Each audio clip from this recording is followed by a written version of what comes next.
Hello dear students, a very good morning to all of you. Today I will explain key for weekend test 3 which is conducted on electrochemistry. The first question is, the best conductor of electricity is a 1M solution of. Here the four options are given: boric acid, acetic acid, sulfuric acid and phosphoric acid. All of these are electrolytes which can undergo ionization to produce ions. The electrolyte which gives more number of ions act as good conductor. Among the four options, boric acid, BOH taken thrice. When it is dissolved in water, it undergoes partial ionization. It is a weak electrolyte, so it undergoes partial ionization to produce a few number of protons on the corresponding anion. So it is not weak, it is not strong electrolyte, it is just a weak electrolyte, so it will not undergo complete ionization, so it produces only few number of ions. Similarly, acetic acid is also a weak acid. When it dissolved in water, it also undergoes partial ionization to produce few number of ions only. So acetic acid, since it is weak acid, it also undergoes partial ionization to give few number of ions. So it also not a good conductor. And coming to sulfuric acid, H2SO4. You all know, my dear friends, sulfuric acid is a strong acid to produce a proton and a bisulfate ion.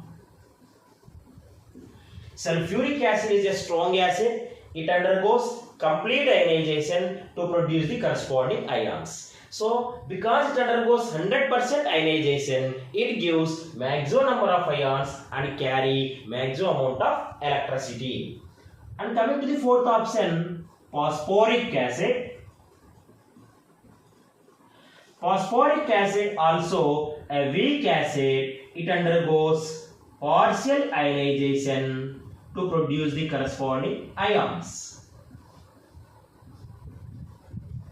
So among the four options, boric acid is a weak acid, acetic acid is also weak acid, phosphoric acid is also weak acid. Because the weak acids undergoes partial ionization, they will not produce maximum number of ions, so they carry a less amount of electricity. Whereas sulfuric acid, since it is a strong electrolyte which undergo 100% ionization and produces and carries maximum amount of electricity. So the best conductor of electricity is a 1M solution of sulfuric acid. The option C is the correct one. Let us discuss question number 2. Which of the following solutions will conduct an electric current quite well? Four options are given: sugar, glycerol, pure water, HCl. In the previous question we told that the electrolyte which produces more number of ions can conduct electricity well. So among the four options, the first one is sugar. It is C12H22O11. When it is dissolved in water, it will not produce any ions. Because sucrose is a non-electrolyte, it will not undergo dissociation. So no ions are produced. Similarly, glycerol, CH2OH, CHOH, CH2OH, when dissolved in water also produces no ions, because glycerol also a non-electrolyte. And pure water is also almost unionized, so no ions are produced. But HCl is a strong electrolyte When dissolved in water, it can produce a proton and a chloride ion. So whatever the HCl amount dissolved in water undergo complete dissociation to produce the corresponding ions. Hence, HCl act as a good conductor of electricity. So among the four options, HCl conduct electric current quite well. So the final answer is D. Now look at the third question. Pure water does not conduct electricity because it is option A, neutral. Yes, water is neutral, but neutral behavior of a substance is not responsibility of non-conductor of electricity. Neutral substances also, when undergo ionization, they can carry electricity. But here our water, though it is neutral, it will not undergo ionization, so it cannot conduct electricity. Similarly, it readily decomposes. As we told, water is not ready to decompose and almost unionized. Yes, water is almost unionized because it is not ready to undergo ionization to produce the respective ions. It is not conductor of electricity. And third one, D, last one, D is completely ionized. So it is not completely ionized. So the reason for the non-conductance of pure water is it is almost unionized. Now let us discuss question number 4. Which of the following solutions of KCl has the lowest specific conductance? 1 m KCl, 0.1 m KCl, 0.01 m KCl, 0.001 m KCl. First, KCl is an electrolyte. So when it dissolved in water, it undergo complete ionization to produce K plus and Cl minus. So because it is strong electrolyte, it produces 100% ions on ionization and it can act as electrolyte. And what is the specific conductance here? Specific conductance is the conductance of an electrolyte per unit volume of the solution. Conductance of electrolyte per unit volume of the solution. In case of 1 m KCl, 1 mole of KCl is present in 1 liter of solution. Whereas in case of 0.1 m solution, 0.1 mole KCl is present in 1 liter of solution. In third case, 0.01 mole KCl is present in 1 liter of solution. In fourth case, 0.001 mole of KCl is present in 1 liter of solution. So, decrease in concentration of KCl decreases the number of moles per liter of solution. Smaller the number of moles of KCl, smaller will be the number of ions produced. So, its conductivity is also smaller. So, specific conductance kappa is inversely proportional to concentration. Specific conductance kappa is directly proportional to concentration. So increase in concentration increases the specific conductance, whereas decrease in concentration decreases the specific conductance. In our question it is asked that lowest specific conductance. So smaller concentration 0.001 m KCl solution conduct smaller amount of electricity. Now let us discuss question number 5. The specific conductances of 4 electrolytes in ohm inverse, centimeter inverse are given below. Which one offers higher resistance to passage of electric current? See, the relation between specific conductance and specific resistance is specific resistance rho is reciprocal of specific conductance K. Specific resistance is reciprocal of specific conductance. That means they both are inversely related.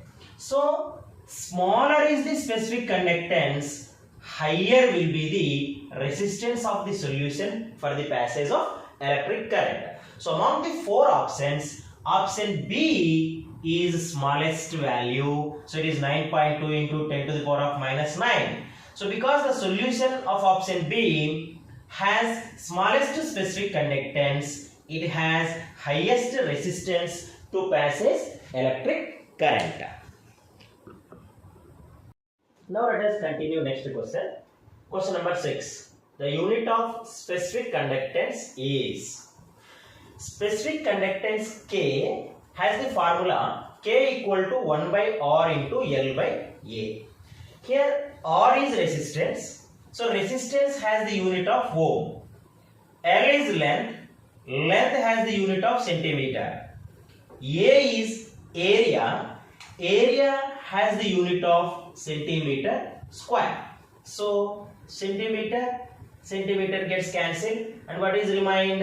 It is 1 by ohm into 1 by centimeter, which means ohm inverse, centimeter inverse. So the unit of specific conductance is ohm inverse, centimeter inverse. Option D. And next, 7th question. An example of weak electrolyte is, you know my dear friend, a strong electrolyte is the one which undergo complete ionization, whereas weak electrolyte is the one which undergoes partial ionization. We know that NaOH, sodium hydroxide, a strong base. Because it is strong base, it undergoes 100% ionization. And it is barium hydroxide, which is also strong base. Hence it undergoes 100% ionization. So it is a strong electrolyte. And Hi, hydrogen iodide, it is also strong acid which undergoes complete ionization. So it is strong electrolyte. And the option C, HF, hydrofluoric acid, is a weak electrolyte which undergoes partial ionization. It is a weak acid. And coming to 8th question, which of the following does not conduct current in aqueous solution? To conduct electricity in aqueous solution, the substance must act as electrolyte, which means it must undergo ionization to produce the ions. Ions are responsible to conduct electricity in aqueous solution. We know that KNO3 is a strong electrolyte. When dissolved in water, it undergoes ionization to produce K plus and NO3 minus ions. Because ions are being produced here, it can conduct electricity. And CH3COOH is a weak electrolyte which undergoes partial ionization to produce acetate and protons. Though it is weak electrolyte, it is producing some number of ions. So it can also conduct electricity. And option D, it is NaOH. Just before we told that NaOH is a strong electrolyte, that is strong base. So it undergoes complete ionization to produce Na++OH minus ions in aqueous medium. So it also conducts electricity. But CH3OH, methanol, which is a non-electrolyte, when it dissolved in water, it will not undergo ionization to produce ions. Because no ions are being produced by the methanol, methyl alcohol in aqueous solution does not conduct electricity. Now, let us discuss question number 9. The degree of dissociation of electrolyte does not depend on nature of electrolyte, catalytic action, dilution or temperature. Nature of electrolyte affects the degree of ionization, because a strong electrolyte undergo complete ionization, whereas weak electrolyte undergo partial ionization. So it affects the degree of ionization. Dilution also affects the ionization of weak electrolyte. It is known that ionization of weak electrolyte increases with increase in dilution. And temperature also affects the ionization of weak electrolytes. Increase in temperature increases the dissociation of weak electrolyte. So, nature of electrolyte, dilution and temperature affect the degree of ionization, whereas catalytic action does not affect the degree of dissociation, because a catalyst only speed up the rate of reaction, but it does not affect the extent of reaction. So the answer is B. And 10th one, the degree of dissociation of weak electrolyte is. See, my dear friends, according to Ostwald's theory of weak electrolytes, degree of dissociation alpha is equal to square root of K by C. Here K is equilibrium constant and C is concentration.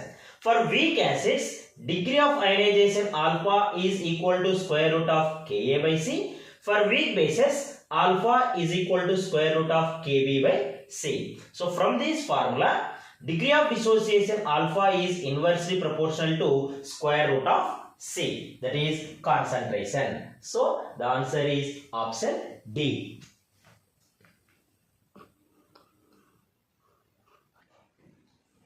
Now let us discuss next question. A solution of Na2SO4 in water is electrolyzed using inert electrodes. The product at cathode and anode are respectively. See, my dear friends, it is prepared that solution of sodium sulfate in water.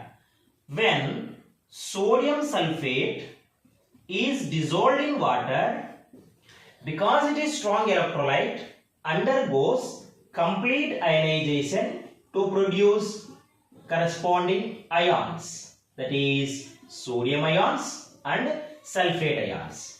And we prepare the solution of Na2SO4 in water.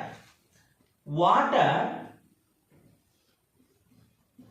though it is neutral, but it undergo very partial ionization to produce H plus and OH minus ions. A very few number of H plus and OH minus ions are also present in aqueous medium. So in the solution of Na2SO4 in water, we have two cations and two anions. In general, cations migrate towards cathode, where they undergo reduction. So cations migrate towards cathode, they undergo reduction at cathode, and anions migrate towards anode, where they undergo oxidation. In this case, we have two cations and two anions. Between the two cations, sodium and hydrogen, we know that, my dear friends, sodium, it is a first group metal. So sodium ion is a first group cation. Sodium metal is highly active to lose electron to exist as Na plus ion, compared to hydrogen to exist as H plus. So in between Na plus and H plus is more ready to take the electrons. So protons migrate towards cathode, where they get electron and get reduced to hydrogen atom. Two protons can take two electrons to form dihydrogen gas. Similarly, at anode, in between SO4 2 minus and OH minus, SO4 2 minus is more stable compared to OH minus. So OH minus ions migrate towards anode, where they lose electrons to produce dioxygen gas, water molecule and electrons. So during the electrolysis of sodium sulfate in water, the cathode and anode products are H2 and O2. At cathode, dihydrogen is liberated, and at anode, dioxygen is liberated. Now, Let us continue question number 12. The cathode reaction in electrolysis of dilute sulfuric acid with platinum electrodes is. Remember, my dear friends, whatever the reaction, that is either electrochemical reaction or electrolytic reaction, at anode oxidation takes place and at cathode reduction takes place. So whatever the electrochemical reaction or electrolytic reaction, at cathode always reduction takes place and at anode always oxidation takes place. And question number 13. Faraday's laws of electrolysis are related to. In fact, Faraday's laws explains the amount of reaction occurs at electrodes. So at electrodes, oxidation at anode, reduction at cathode takes place. During this oxidation reduction process, the number of electrons that are liberated at anode electrode must be taken by the at cathode. So number of electrons transferred in oxidation must be equal to the number of electrons taken in reduction. So this relation can be given by equivalent weight of a cation or anion. So Faraday's laws, because they give the relation between amount of reaction occurred at cathode and anode, this amount of cathode anode reaction is dependent on the equivalent weight of cation and anion. Now let us continue with the next question. 14th one. The unit of electrochemical equivalent is. Unit of electrochemical equivalent. According to Faraday's first law, amount of reaction occurred at electrode is directly proportional to quantity of electricity passed through the electrolyte. So W is proportional to Q. If I remove the proportionality symbol, W is equal to proportionality constant E into Q. This proportionality constant E is called electrochemical equivalent. E is electrochemical equivalent. So from this equation, electrochemical equivalent E is equal to W by Q. W is amount of substance deposited or liberated at electrode. Q is quantity of current passed through the electrolyte. Amount of substance has the unit of gram. Quantity of electricity has the unit of coulomb. So the unit of electrochemical equivalent is gram per coulomb. It has the units of gram per coulomb. And next question number 15. When 1 ampere of current is passed through an electrolyte per 1 second, the mass deposited is equal to. Again, coming to the first law of Faraday, W is equal to E into Q, or W is equal to E into quantity of current is the product of current in amperes and time in seconds. So quantity of electricity is the product of current in amperes into time in seconds. So it implies W is equal to E into, in the question it is given that 1 ampere of current is passed per 1 second.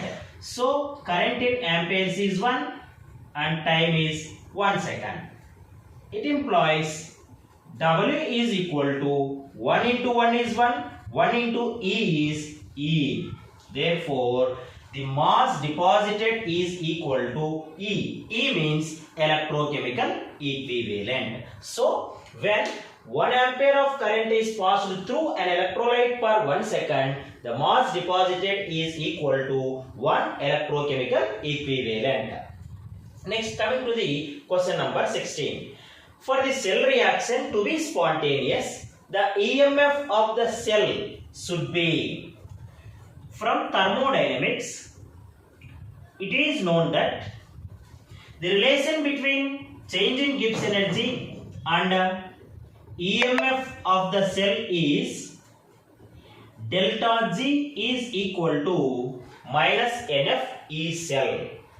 It is known that for a spontaneous reaction,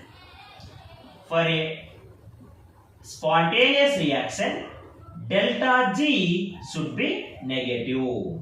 According to thermodynamics, if a reaction to be spontaneous, its change in Gibbs enthalpy value should be negative, that is less than 0. From this equation, if delta G to be negative, E cell must be positive. So, for the cell reaction to be spontaneous, if E cell is positive, then this overall value will be equal to negative. So, the reaction is spontaneous. So, for any cell reaction, if it has to be spontaneous, the EMF of the cell should be positive. Now, let us continue with the question number 17. The thermodynamic efficiency of the cell is given by. So, it is known that from the thermodynamics efficiency of the electrochemical cell is given by the ratio of Gibbs energy to enthalpy change. So, NFE divided by change in enthalpy. And coming to question number 18, the cell constant of a given cell is 0.47 centimeter inverse. The resistance of a solution placed in the cell is measured to be 31.6 ohms. The conductivity of the solution is, we know the formula for the conductivity in terms of resistance and cell constant is K equal to 1 by R into L by A. It is equal to 1 by R. R is resistance. It is given that the resistance of the solution as 31.6 ohms into L by A. The ratio of length and area is called cell constant. L by A is called cell constant. So, cell constant value is given as 0.47. So, here we have 2 digits after decimal point. Here there is only 1 digit. So, it can be written as 47 by 3160.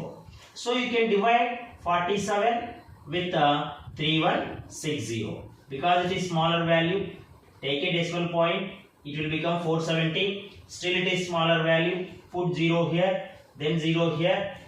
It is 4700. 1 times 3160, 0, 10 minus 6 is 4, 6 minus 1 is 5, 4 minus 3 is 1, 15, 40. It is smaller than 3160, but we have already put decimal point, so we can add 0 here. Approximately it will go by 3 5s, 15. So approximately it will go by 5 times. 500, 5 6 30, 3 is there, 5 1 5 plus 3, 8, 5 3 is 15. So approximately it is 5 times. It is divided by 5 times. So the answer is 0.015. 0.015. The conductivity of the given solution is 0.015. Now let us continue with question number 19.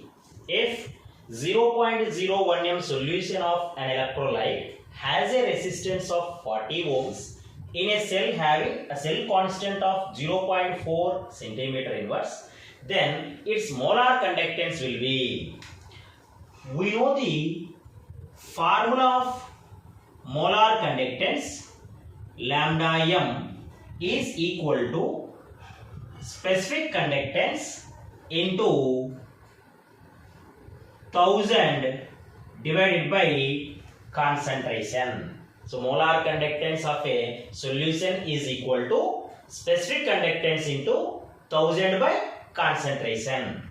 But we do not have the value of specific conductance directly. In the question it is given that resistance and cell constant. In terms of resistance and cell constant, specific conductance has the formula 1 by R into L by A into 1000 divided by C. It is equal to 1 by R. R is resistance. In the question, resistance is given as 40 volts into L by A. L by A ratio is called cell constant. Cell constant is the ratio of length to area. So, the cell constant is given as 0.4 into 1000 divided by C is concentration. Concentration is given as 0.01. 0.01. So, I am cancelling the terms. 0.4 ones, 0.4 hundreds equal to 40. 100 into 0.01 is equal to 1. So when 0.01 is multiplied by 100, it will be equal to 1. So what is remained here? Only 1000 is remained. So that is equal to 1000 which means 10 cube. So the answer is 10 cube. 10 cube is the answer. And coming to question number 20, the last question of the weekend test 3. The equivalent conductivity of 0.1 m weak acid is 100 times smaller than that at infinite dilution. Then the degree of dissociation is. The formula for degree of dissociation in terms of equivalent conductance at other dilution and equivalent conductance at infinite dilution is equal to lambda EQ by lambda naught EQ. So lambda EQ is equivalent conductance at other dilution. Lambda naught EQ is equivalent conductance at infinite dilution. It is given that equivalent conductance at infinite dilution is, it is told that equivalent conductance is 100 times less than that at infinite dilution. If I take equivalent conductance at infinite dilution is 100, then at other dilution is 1. Because it is 100 times lesser than that at infinite dilution. So alpha is equal to 1 by 100. 1 by 100 means 0.01. So the answer is option C. So dear friends, this is about the explanation of weekend test 3 regarding electrochemistry. All very important and logical questions are asked. I hope I have given clear explanation to each and every question. Dear students, if you have any doubts regarding these 20 questions or any other topics, if you want to explain me, you can comment in the comment box. Thank you very much.